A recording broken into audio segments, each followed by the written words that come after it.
Campaign Clan Novacat. In the Novacats' attempt to take the cities of Jojay and Tost, they faced the Comguard's veteran 7th Army, as well as divisions of the 12th Army stationed as reserves in the two cities. With Presenter Koselka's elite 278th Division detached from the 12th Army to battle Clan Wolf, and the White Lions of the 394th Division removed to face the Jade Falcons, none of the remaining 12th Army units had any significant combat experience. Benjamin Gar, the Novacat's senior Khan, chose to launch the campaign with the clan's effective hover drop maneuver, in which combat dropships hover in the lower atmosphere so that the Omnimex and elementals aboard can make a short drop without the need for confining, heat-dissipating pods.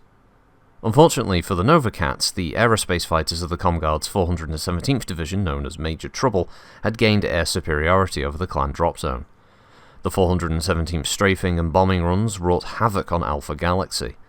In the most damaging attack, a kamikaze run by a Comguard Hammerhead fighter destroyed the Galaxy Command dropship, along with 30 Omnimex and 6 Star of Elementals of the 4th Novacat Lancers, Bravo, and Delta Supernova Trinaries. In the face of such devastating losses, Junior Khan Istil Devalis questioned Alpha Galaxy's ability to take Tost. Khan Gar brushed aside these doubts and warnings, and led his troops against the city as planned. Alpha and Gamma Galaxies pushed past the 244th Division and rushed towards Jojay, only to be halted by the 417th and the 9th Division, known as Bountiful Words, at the edge of the city's northernmost suburbs. The 9th and 417th had, in fact, lured the Cats toward Jojay, stalling their offensive with a combination of vibrobomb fields, aerospace fighters, and armor elements. The Cats attempted to relieve the pressure by sending Beta Galaxy's 44th Novacat Cavaliers toward Tost, but reserve units from the 13th and 431st Divisions, the Comprehension is All and Quiet Contemplation units, crushed the Cavaliers along the road. By the third day of fighting, the Cats were perilously low on ammunition, but their fierce attacks had weakened Jojay's defenders and forced the 9th and 417th Divisions to retreat in order to regroup. In the face of Comguard's harassment by the 467th Division, the Whirlwinds, which was attempting to cut the clan force off from its landing zone, Khan Devalis ordered Gamma Galaxy to withdraw toward the drop zone, accompanied by a handful of damaged Omnimex from Beta Galaxy. The damaged Beta Mechs were ordered to advertise their presence. Meanwhile, the rest of Beta Galaxy's mechs hid, and they themselves went under the surface of Lake Losije, the only easily recognizable landmark in the area. As Devalis had hoped, the unsuspecting 244th and 467th Divisions met at the lake in order to combine their weakened units and pursue the fleeing clans. As Presenters Slargle and Shikes tried to organize their troops on the shore, Beta Galaxy emerged from the depths and attacked. The Cats shattered both divisions and captured several Comstar supply depots. Fresh from a successful rout of the Novacat's Alpha Galaxy, Presenters Colombini and Landica of the 9th and 417th ordered an all-out attack against the clan forces in the Lake District. Before Beta and Gamma Galaxy could make use of their captured supplies, the 9th, 417th and 116th Divisions threw themselves at the clan in a fierce counterattack, forcing the Novacats back and recapturing the lost supplies. Faced with this setback, Khan Devalis ordered his battered mech warriors to withdraw to their dropships. The Comguards harassed the Novacats all the way back to the drop zone, but no major action would take place. Having failed to capture either of their target cities, the Novacats were judged to have lost to the Comguards, despite the fact that they inflicted greater losses than they sustained. After the battle, the Novacats elected Istal Devalis as senior Khan. When Khan Gar challenged him to a trial of refusal, Devalis destroyed the old warrior's gargoyle in less than 4 minutes. Pride before the fall. I bid one cluster only, the 2nd Novacat Guards. One cluster, Star Colonel? The Comguards hold the city with 2 full divisions. They will outnumber us 3-1. You forget, my Khan. The forces of Comstar are not mechs alone. Many of the units in the Jojay garrison will be armoured vehicles or infantry. We shall still match them mech for mech. The arrogance in Star Colonel Edward Ryder's tone and stance annoyed Khan Devalis, but he could do little about it. The bid, however foolish, had been made properly under the laws of Bachal. Even knowing that the Star Colonel would discount his advice, Khan Devalis felt bound to warn him. Do not discount the lesser Comguard units, Star Colonel. In city fighting, they are in their element, and will prove far more formidable than the troops we met in the Barren Hills. So I hope. I've seen little sport thus far in the battle. Sport, Star Colonel? Sport? We are fighting for the honour of the clan, of all the clans. We are fighting for terror, and to reclaim the Star League, not for sport. If your recklessness costs us victory, you had best see to it that you die in the fighting. You do not want your punishment for returning here in failure. Situation: Lucije Lake, Tukayyid. With the 44th Cavaliers stopped cold in their attempt to reach Tost and his forces at Jojé running dangerously low on ammunition, Khan Davalos knew that he had to turn the tide of battle quickly. As the rest of Beta Galaxy returned to Jojé from their defense of the clan's supply lines, the Khan realized that the Comguard's scouts would be hard-pressed to accurately monitor the movement of so many troops. Taking advantage of the confusion, he ordered the warriors of Gamma Galaxy to pull out of Jojé and meet Beta Galaxy at nearby Lucije Lake. Using the heavy woods on the lake's northwestern shore to cover their movements, Davalos ordered most of Beta Galaxy's mech warriors to follow the gentle currents of the Lucije River into the lake. Once hidden in the depths, the Omnimechs began a slow march to the eastern shore. The few remaining Beta Galaxy forces joined Gamma Galaxy in a staged retreat toward the drop zone, making enough commotion for a force twice their size. As Davalos intended, the Comguard's 244th and 467th Divisions headed for Lake Lucije's bare eastern shore to combine their battered forces into a single pursuit group. While the Comguards milled about on the shore, the submerged mechs of Beta Galaxy slowly crept up on them. Because their initial survey showed the lakeshore to be clear of enemy troops, the Comguards redeployed most of their scouts to the forests near the western shore to nab any clan mechs that might be lingering there as rear guard. The Novacat mechs emerged from the lake, took the 244th and 467th completely by surprise, and both divisions were defeated. 5-card draw. Read 'em and weep. 4 ladies.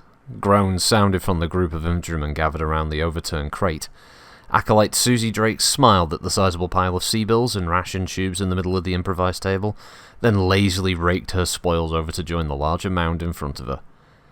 Kale King shook his head. That wipes me out, Susie. You'll have to find another pigeon. Oh, I don't know, King. Those look like heavenly ham ration tubes in your rucksack. And that's where they're staying. Anyway, old Caton's probably got at least half the mechs rounded up by now. Another few minutes and he'll head this way. Sooner than that. Mind your blessings and praisings, people. The infantryman drifted away from the crate, revealing a short, middle-aged man in the white robe of a Comstar adept, huffing and puffing his way toward the group. Every few steps he paused to wave his arms and shout up at passing mechs. Susie grabbed her winnings and stuffed them down the front of her uniform. Adept Caton puffed up to the lounging infantry unit, barely pausing to draw breath he needed. Acolyte King, thanks be to Blake that your squad is all in place. I don't suppose you know where the rest of the platoon is? Well, sir, I think I saw most of Acolyte Dre's people up over toward the shore. Oh, splendid. You think you saw your comrades off that way? You people are supposed to be a unit, Acolyte. Why can't you... Caton trailed off, eyeing Susie's bulging front with a slack-jawed gaze. Well, soldier, you seem to have gained a little weight since the last line-up. Susie shrugged. It's all that delicious heavenly ham adept, Caton. I never could resist a second helping. Unfortunately, the shrug dislodged several sea-bills from the cozy nest. As the incriminating parchment floated to Caton's feet, his face turned the beet red that always preceded an explosion. Gambling? How many times must I warn you against this vile, degrading... The crash of huge breakers on the shore, followed by screams and weapons fire, cut the adept off mid-tirade. Behind him, King swore. Omni's in the lake! The scouts said it was clear! He looked at the groups, running aimlessly in sudden panic. This is going to get ugly. Tell us something we don't know, Susie, her SRM launcher shouldered, but sighting on the enemy, the others a scant second behind. Despite the seriousness of their situation, King couldn't suppress a proud grin. Let's do it, people. Turning the tables. The lanky young man pushed his long sandy hair out of his eyes and peered into the crate he'd just forced open. A full load of LB-10X ammo. Senior Tech Harris smiled at his assistant's enthusiasm. With the Comstar supplies they'd captured, the mechs of Beta and Gamma Galaxy would regain close to their full strength within a few hours. He and his fellow techs could repair and reload the depleted Omnimechs in a fraction of the time needed for Innosphere machinery.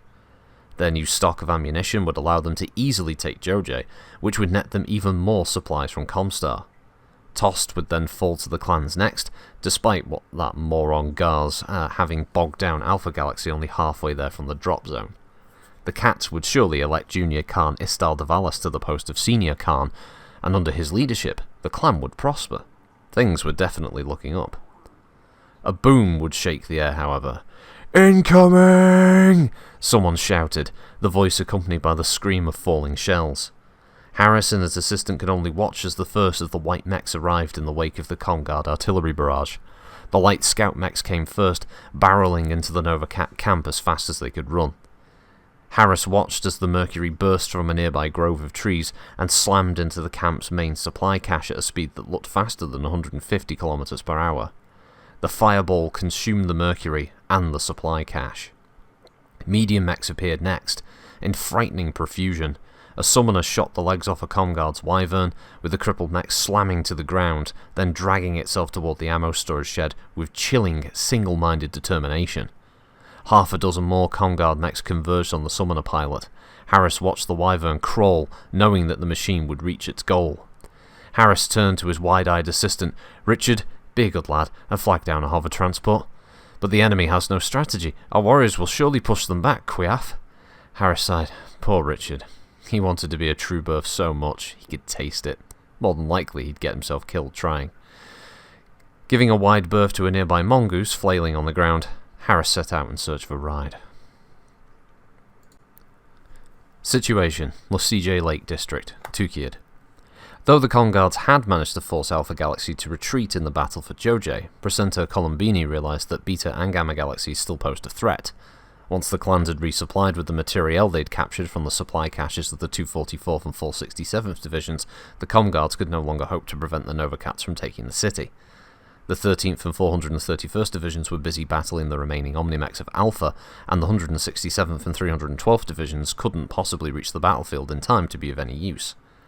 The Presenter chose the only option left.